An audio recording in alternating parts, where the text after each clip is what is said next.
Did you know that one of the greatest street photographers of all time was a Chinese photographer named Fan Ho?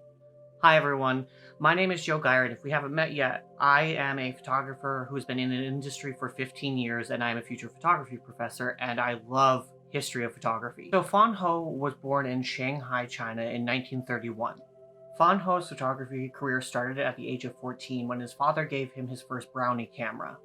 That same year, he won his first award in Shanghai. Then in 1949, when he was 18, Fan Ho and his family moved to Hong Kong. This is the same year that he got his hands on his Rolleiflex camera, which he is known for. With camera in hand, Fan Ho documented the city of Hong Kong in the 1950s and 60s. And this project would eventually grow into what is now considered his love letter to the city of Hong Kong.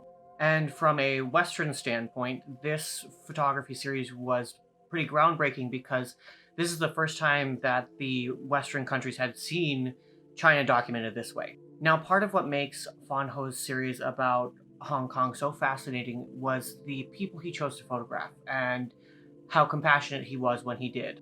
His main subjects in his images were everyday people in Hong Kong, the street vendors, the street kids, people who were going about their lives in the city of Hong Kong. Now, it's important to note that he started documenting the city before it became a global hub for commerce. The other reason that made his work so powerful was the way that he did photograph. And oftentimes, he is called the Henri Cartier-Bresson of the East, which I personally find to be very annoying because Fan Ho's work didn't need a Western name attached to it to make it valid. His skill level is amazing, to put it simply.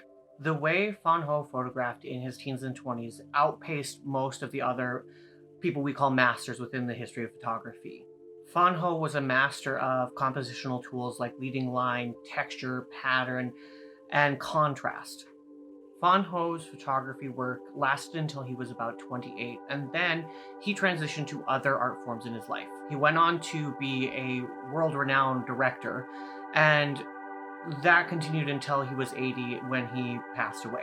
In his lifetime, Fan Ho won over 300 local and international photography awards.